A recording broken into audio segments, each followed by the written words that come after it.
ça va être une soirée assez atypique, on va dire. En Q2, on a fait presque 2 millions.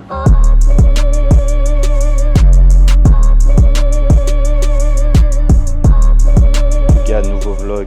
Aujourd'hui, je voulais vous faire une update. En gros, ce qui s'est passé pendant les derniers mois sur l'e-commerce et vous donner tous les points qu'on aurait aimé faire mieux. Tous les trucs qu'on aurait pu largement améliorer pour gagner peut-être plus d'argent, pour avoir de meilleurs résultats, etc. Donc déjà, en termes de chiffres, pendant le Q2, on a fait presque 2 millions. Je ne sais pas si vous voyez bien. Voilà. On a presque fait 2 millions pendant le Q2. En vrai, on s'en est pas trop mal sorti. Par contre, il y a plein de points où on aurait pu faire beaucoup mieux. Donc voilà, je vais vous les citer un par un. Déjà, premièrement, recruter les bonnes personnes. Je l'ai déjà dit plusieurs fois, un peu partout, mais c'est hyper important.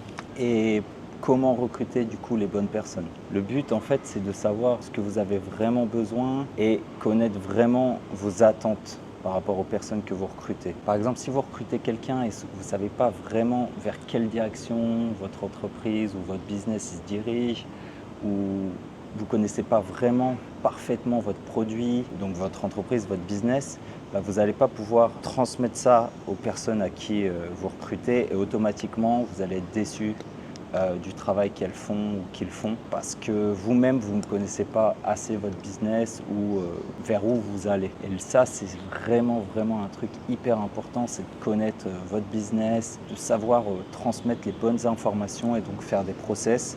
Par exemple, nous, on a fait un process sur Notion, un fichier onboarding avec absolument toutes les infos, que ça soit de la boutique, les codes couleurs, les produits, les références. Donc voilà, ça c'est un truc qu'on a mis en place récemment et qu'on n'avait pas mis en place au début. C'est-à-dire qu'au début, on recrutait quelqu'un, on prenait quelqu'un sur Upwork ou je sais pas, ou par la recommandation d'un ami. Et en vrai, on se rendait compte qu'au bout de quelques semaines, ça n'allait pas, c'était un vrai bordel, elle faisait n'importe quoi. Et depuis qu'on a mis ce Notion avec toutes les catégories, où trouver les ressources, qui contacter, tel problème, telle solution, cette situation, vous pouvez répondre ça. En gros, il y a toutes les ressources sur un Notion et dès que la personne est rentre, elle n'a même pas besoin de nous contacter. Ça, c'est ce qu'on appelle vraiment déléguer smart, intelligemment, parce que sinon, vous allez vous faire déborder de messages sur WhatsApp, sur Telegram. Les personnes vont vous poser des questions.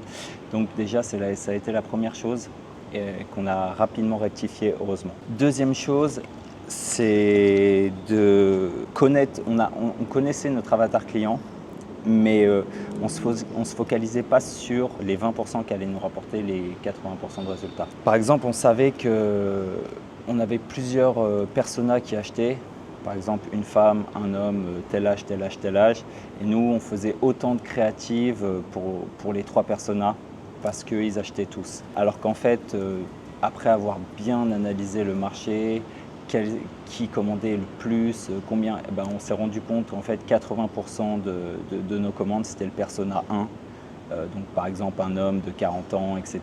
Donc en fait on a dépensé énormément d'argent en créative, en testing de créative, avec pour cibler un persona, donc un avatar client qui en fait nous rapportait que 20% du cash. Donc en fait oui, c'était bien, on testait beaucoup de créatives, on allait vite, etc.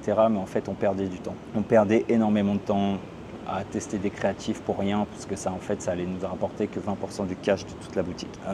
Troisième chose hyper importante, c'est en vrai hyper importante, oui et non. C'est plutôt du détail, mais que j'aurais aimé savoir plus tôt. C'est qu'en fait j'ai toujours fait mes testings sur Facebook en faisant un classique avec des ABO. Avec des ABO et dans chaque ad set, plusieurs créatives.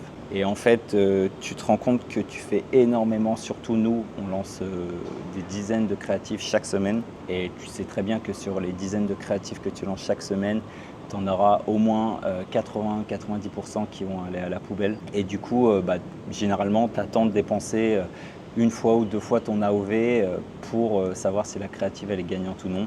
Après, tu peux les couper avant, mais moi j'ai la flemme, je fais des analyses que 1 ou 2 fois par semaine. Donc voilà. Et donc en ABO, du coup, tu laisses Facebook dépenser complètement ton budget sur des créatifs qui vont sûrement partir à la poubelle. Donc tu crames du fric. Et ça, je l'ai fait, on a dépensé des milliers, des milliers et des milliers de dollars là-dessus. Donc en fait, faire tous mes nouveaux tests de créative dans une CBO avec plusieurs assets. Et c'est là où vous vous rendez compte que FB est vraiment trop chaud et que l'algorithme est super bien fait. C'est qu'il va dépenser automatiquement, et c'est tout bête, hein, il n'y a rien de magique, il va dépenser automatiquement sur les créatives qui ont un potentiel d'être winneuses. Et donc, il va dépenser très peu d'argent sur toutes les créatives de merde où nous aurions dépensé pendant une semaine, une fois ou deux fois notre AOV pour rien. Et ça fait gagner énormément d'argent sur long terme. J'imagine sur un an, c'est énorme. Et franchement, c'est réel. Et j'en ai parlé avec un mec en Australie, un média buyer qui travaillait avec The Hoodie et tout. C'est vraiment, vraiment, vraiment game changer. Et ouais, parce que tu peux toujours laisser des chances à des créatifs parce que tu te dis Facebook, il ne va pas automatiquement dépenser le cash alors que peut-être elle a un potentiel d'être winneuse, etc. Et en fait, je me suis rendu compte que 80-90% des créatives, de toute façon, c'est de la merde. Elles vont partir à la poubelle. Et généralement, quand tu les mets tous dans la CBO, Facebook il va faire le taf pour savoir qui sont les winneuses et qui sont les créatifs perdantes ou là où il ne va pas dépenser d'argent. Quatrième chose, les gars, c'est le plus important. C'est complètement le truc qui va tout changer à l'avenir de votre business.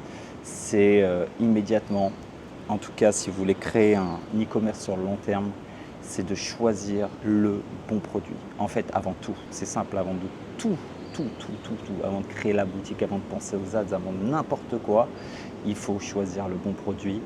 Et nous, heureusement, on a énormément d'expérience quand même dans l'e-commerce, donc on a choisi le bon produit. Et il y a encore des trucs, par exemple sur la brand qu'on a lancée là, on s'est dit putain, on aurait dû peut-être plus analyser l'avatar client ou le produit, les problèmes qu'on aurait pu avoir, parce que peut-être qu'on n'aurait pas choisi ce produit. Et c'est là où on se rend compte que même après 5 ans, 4 ans d'expérience, 5 ans d'expérience, on peut faire encore des erreurs. C'est pas très grave parce que dans l'ensemble, on a choisi un très bon produit, une très belle niche, mais il y a des niches, par exemple avec du recurring, et des niches très simples avec des produits très légers qui vous allez pouvoir marger comme des fous dessus. Comme par exemple les compléments alimentaires ou comme par exemple, je sais pas, ça peut être, il y a des make-up et tout. Certes, c'est plus dur de rentrer sur le marché parce que voilà, vous allez avoir des règles à respecter parce que c'est des compléments alimentaires ou du make-up. Mais par la suite, une fois que c'est ficelé, ça ne bouge plus et c'est des produits qui peuvent se vendre toute l'année en recurring. Vous pouvez même faire des abonnements derrière.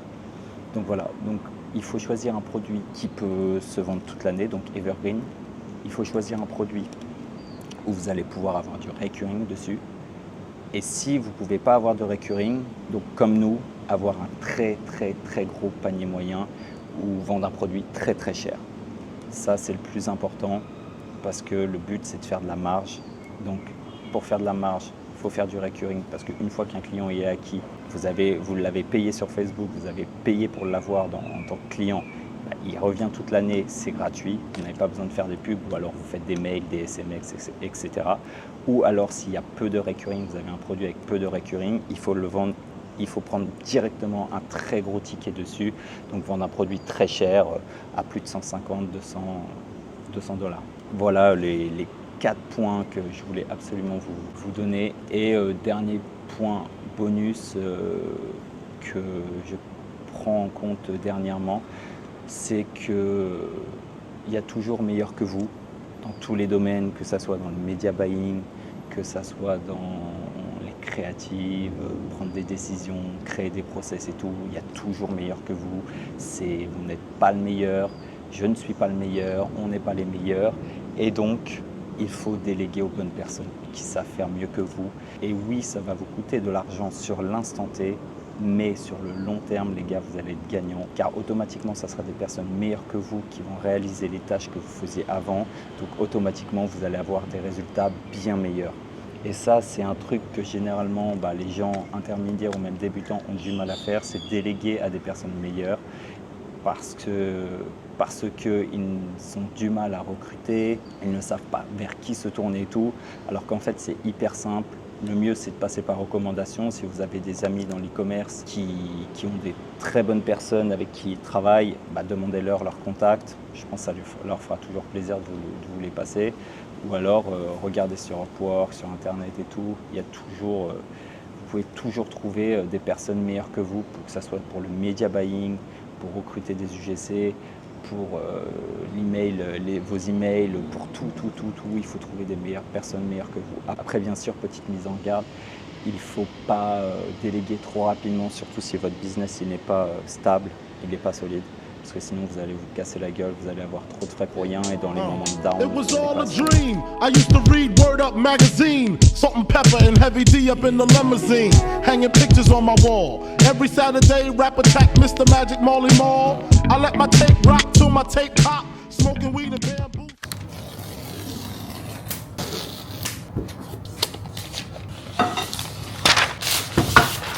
Remember rapping Duke, the hard, you never thought that hip-hop would take it this far. Now I'm in the limelight cause I rhyme tight, time to get paid, blow up like Yo les gars, on est à l'appart et encore un nouveau départ aujourd'hui, comme vous pouvez le voir. Sauf que cette fois-ci, je pars avec Robin. On va aller se faire un week-end à Pattaya. On a loué une petite villa bien sympathique, on va tout vous montrer. J'espère que ça va vous motiver. À tout de suite. The price gonna be the death of you and you and me and you and you and you and me and you and you and you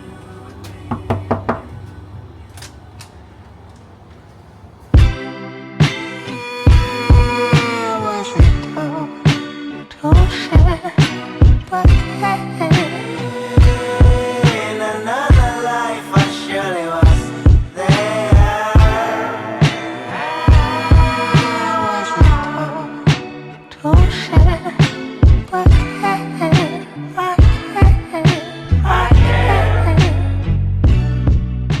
Bon les gars, on vient d'arriver à l'hôtel. Là on est au restaurant, on va manger avec Robin.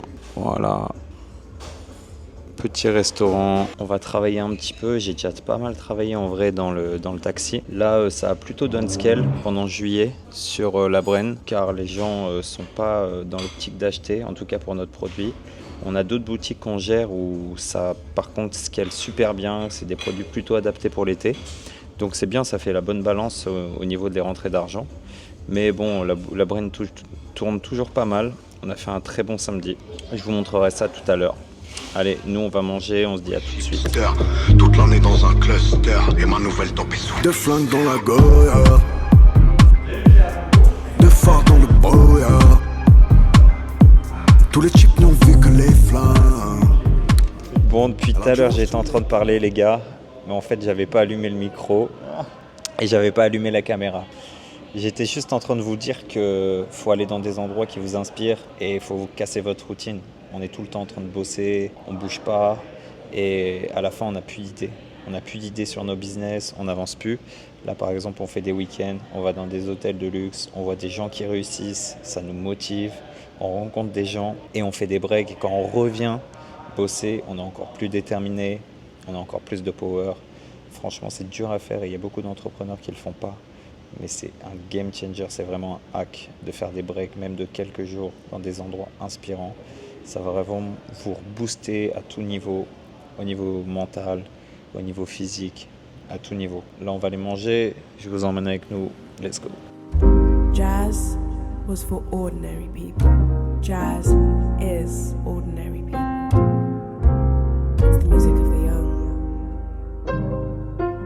Every time young people invent. En direct de Pattaya, du coup on est venu là, comme vous a dit mon frère, pour prendre l'air, sortir de la vibe de Bangkok. C'était la guerre, on faisait que bosser comme des fous, on avait une routine boulot, voir ses potes au resto, bref c'est une grosse routine et en fait au bout d'un moment tu te rends compte que tu as moins de créativité et tu t'enfonces dans ta bulle. Du coup je pense que j'en ai parlé à Kenny, je lui ai dit il faudrait qu'on fasse un break très rapide dans un autre environnement où on puisse se ressourcer et retrouver des idées et sortir de cette bulle.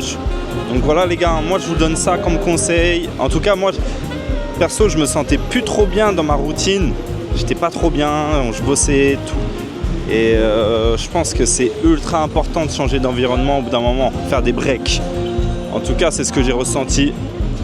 Et là, c'est ce qu'on fait avec Kenny. On va vous montrer un peu Pattaya, super stylé, ça fait du bien. Et voilà, hein, let's go. Les gars, atmosphère de fou Pattaya. C'est un autre délire que Bangkok. Rien que les filles, elles sont complètement différentes. Les gens sont complètement différents. Les restaurants, la vibe, tout, rien à voir. Nous, on est arrivés sapés comme des gens de Bangkok. Ici, ils sont tous en gros baggy, tongs. Une vibe complètement différente. C'est n'importe quoi. Ça regarde de partout, parce que les gens doivent penser qu'on vient d'un autre pays ou justement de Bangkok, je sais pas. En tout cas, ça regarde de partout ici. On va continuer le vlog. Hein. Les gars, ce qui nous est arrivé là, laissez tomber. On s'est fait harceler par les masseuses là. Bah écoutez, là, voilà, ça continue. On peut plus marcher, on est dans... On essaie de sortir de ces rues, mais on a l'impression que c'est un labyrinthe. On n'arrive même pas à s'en sortir. Elle nous appelle de partout, elle crie. C'est n'importe quoi. Je sais pas comment on va s'en sortir les gars. Restez à l'affût. Ah ouais, on est parti en guerre en fait. Nous, ça fait 5 ans qu'on est en Thaïlande. On est tranquillement à Bangkok comme des Jean-Charles. On connaît plus ça. Là, ça va être une soirée assez atypique, on va dire. Bon les gars, on a réussi à s'extirper des rues de fou. Là, on est dans un petit rooftop à l'hôtel Hilton. Beaucoup mieux. Je vais vous montrer la vue et tout. Bien stylé. Franchement, ça a été une mission là.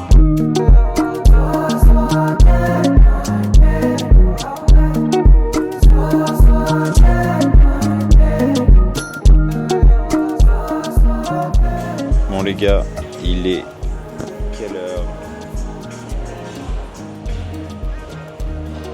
On vient de se réveiller et là on va aller déjeuner avec Robin, très stylé. On va voir ce qu'il y a. Voilà, c'est parti.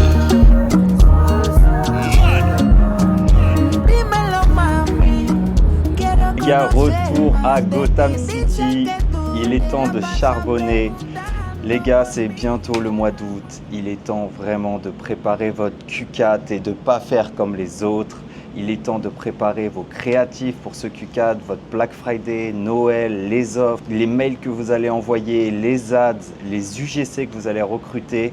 C'est hyper important. Faites ça avant tout le monde pour avoir de l'avance et pour éviter les erreurs. Parce que 99% des gens, s'ils ont des boutiques court terme et ils savent qu'ils vont la couper avant le Q4, donc ça ne sert à rien automatiquement. Mais par contre, si vous avez une boutique sur le long terme, que vous savez qu'elle va être encore là au mois de novembre, au mois de décembre, que vous allez pouvoir faire un gros Q4 avec, les gars, il est temps de préparer vos offres, il est temps de préparer vos mails, il est temps de préparer vos ads.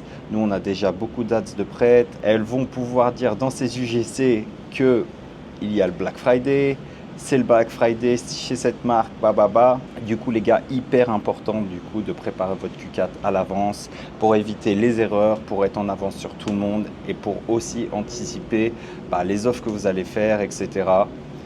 Voilà, c'était juste la fin du vlog, les gars. J'espère que vous avez kiffé. Comme d'habitude, on essaie d'être naturel, de montrer vraiment ce qu'on fait. On va pas montrer qu'on loue des voitures ou des Lamborghini ou je sais pas quoi, alors que c'est faux. On a une vie relativement simple avec Robin, on charbonne beaucoup. On est encore au début de notre entrepreneuriat, même si ça fait 4-5 ans qu'on est déjà dedans. Mais on a encore beaucoup de choses à apprendre et on a aussi beaucoup de choses à vous donner parce que tout ce qu'on apprend, nous, on vous le donne dans nos vidéos gratuitement. J'espère que vous kiffez. En tout cas, si vous kiffez, les gars, pensez à mettre un like, pensez à mettre un petit commentaire. Ça donne toujours de la force pour plus de vidéos comme ça. Et les gars, on se dit à très vite. La semaine prochaine, comme d'habitude, dimanche prochain. Allez, ciao.